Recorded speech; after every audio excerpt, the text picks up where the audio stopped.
Gigantescas arañas, enigmáticos pájaros, figuras que impasibles nos miran desde el desierto. Pero ¿qué fue lo que impulsó a los nazcas a hacer estos dibujos?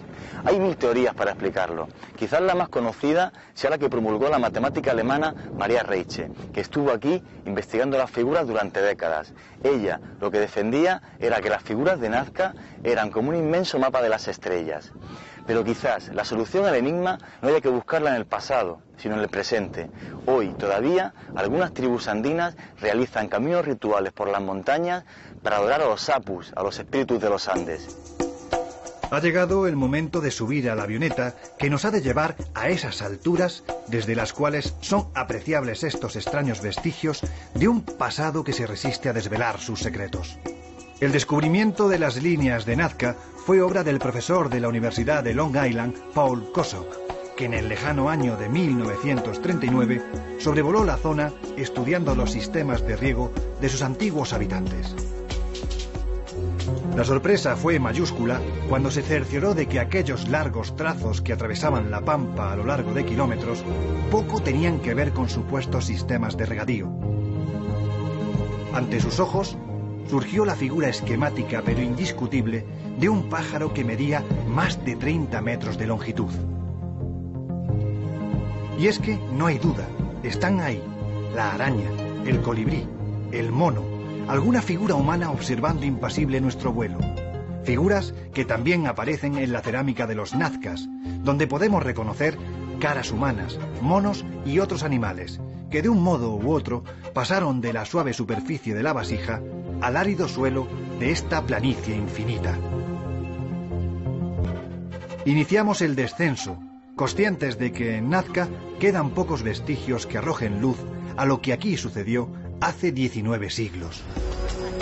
Y es que los saberes ancestrales que a estas culturas nos legaron siguen tan vivos como en aquellos tiempos. Continuando esa senda de antiguos conocimientos, proseguimos nuestro viaje por la costa para llegar a Chiclayo. En el corazón de la urbe, un lugar rezuma magia como pocos en Perú. Estamos en el mercado de los brujos, donde todos los males pueden ser curados si ajustamos las dosis de fe, conocimiento y hechizo.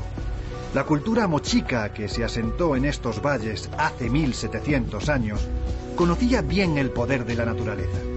La arraigada tradición oral ha permitido que este saber haya llegado casi intacto hasta nuestros días. Estas son pepas que se usan aquí en Perú, son de la selva. Estas son de la selva exclusivamente, todo estas pepas.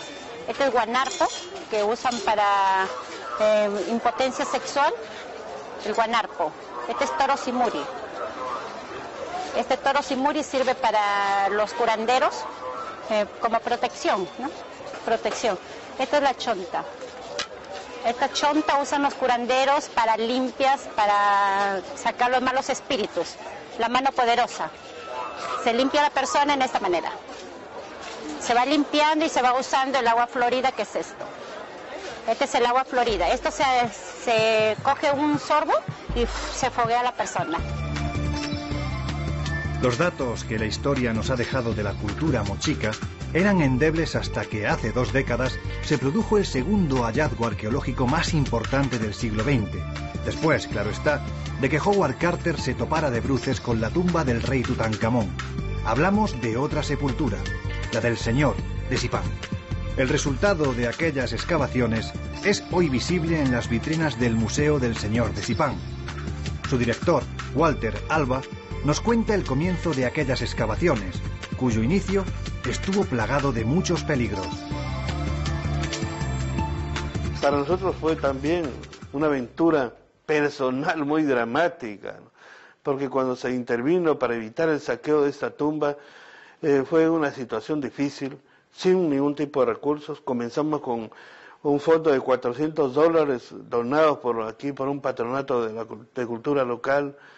El lugar estaba ocupado por los profanadores y por gran parte de la población que acudía a este lugar para saquear, incentivados por los traficantes de obras de arte, que son los verdaderos culpables de la destrucción de la historia en cualquier parte del mundo.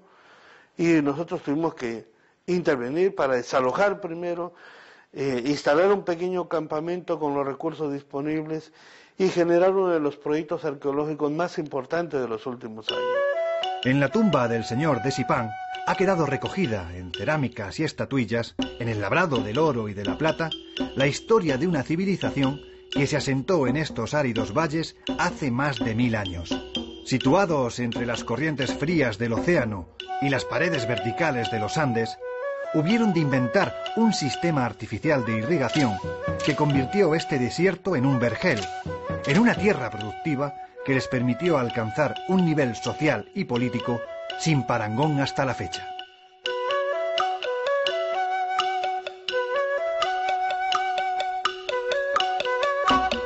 Esta momia que tenemos frente a nosotros, que parece sumida en un profundo y eterno sueño, es el señor de Sipán.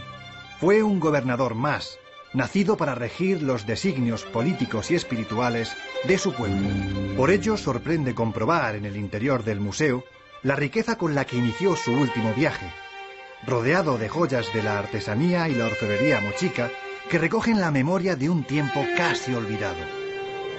La tumba del señor de Sipán está situada a unos 30 kilómetros del museo que guarda su ajuar.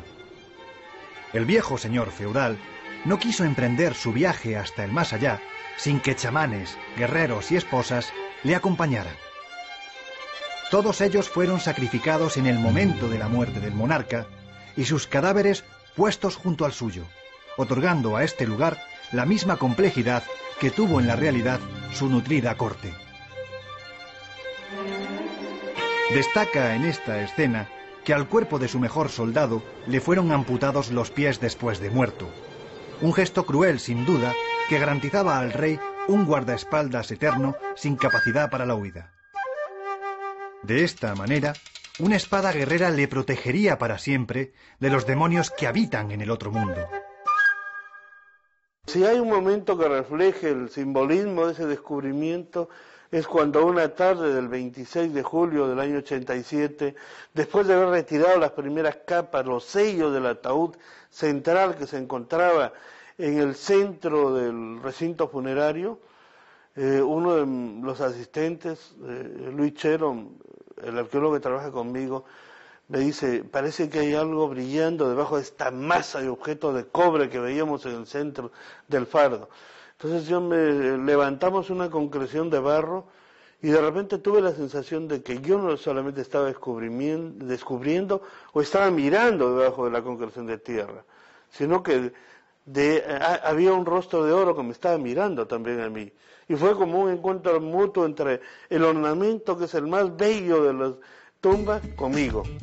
Ya es hora de marcharnos del complejo arqueológico de Sipán, sin olvidarnos en el camino de que en toda la zona norte del Perú quedan todavía muchos complejos arqueológicos que apenas han sido excavados. Solo descubrimientos futuros nos dirán hasta dónde fue realmente capaz de llegar la cultura mochica.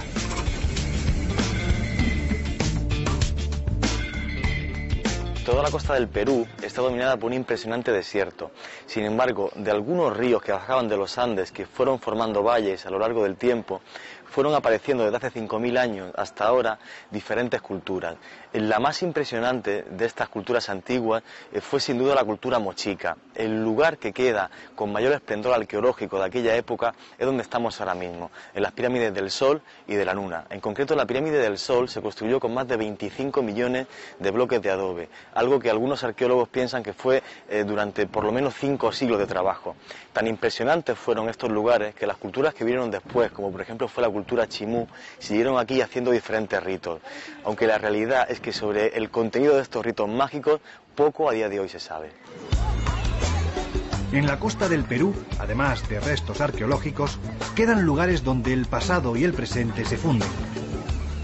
Un buen ejemplo de esto son las playas de Huanchaco, donde los nativos siguen construyendo embarcaciones con los mismos materiales que se utilizaban hace miles de años.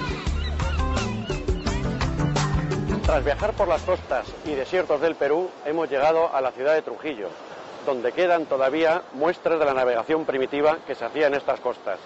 Grandes exploradores como Thor Heyerdahl o incluso más moderno Jean Savoy hablaban de este tipo de navegación. navegación que les podía haber llevado hasta la Polinesia o incluso a cruzar el Atlántico, como demostró Heyerdahl. Lo que no sabemos si es cierto, pero la realidad es que hoy, miles de años después, se sigue navegando de la misma manera en estos lugares. Estos pescadores que ahora contemplamos son el recuerdo vivo de la cultura chimú, la sucesora de la mochica, un pueblo apegado al mar que basó su existencia en la explotación de los recursos pesqueros del Pacífico. Su capital fue Chan Chan, una ciudad creada por el mítico rey Takainamo. En su etapa de máximo apogeo, Chan Chan ocupó una superficie de 20 kilómetros cuadrados y en ella vivieron 50.000 personas.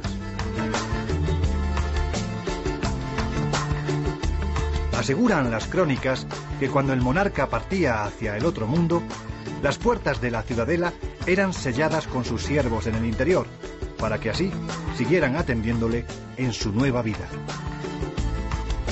Uno de los puntos más fascinantes de esta cultura es el conocimiento que adquirieron del firmamento, derivado, claro está, de la observación de los astros. Y es que tal era la función de estos enormes estanques: servir de espejo que cada madrugada capturaba entre sus márgenes la belleza de la bóveda celeste. Al verla representada en aquellas mansas aguas, estas gentes fueron conscientes de que el cielo estrellado podía tocarse y con la misma premura desvanecerse entre sus manos. Y así, una vez más, surgió la magia. El dios principal para la sociedad chimú viene a ser la luna.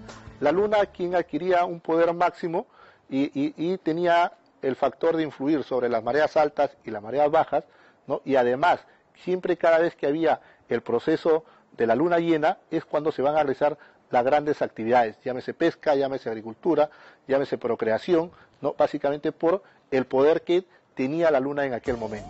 Hoy Chan Chan es tan solo un espejismo de lo que fue, ya que la erosión ha hecho estragos sobre sus endebles muros. Pero los descendientes de aquellos hombres mantienen vivas las tradiciones, esperando que aún siga en pie una ciudad que parece condenada a fundirse con la tierra de la que hace siglos salió.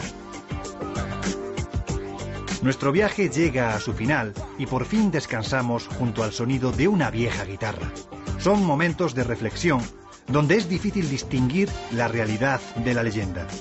Y por el contrario, es fácil imaginar a los primigenios pueblos de la costa del Perú observando el camino que el sol dibujaba sobre las aguas, ese mismo por el que ahora los habitantes de estas tierras aguardan pacientes el regreso de sus dioses.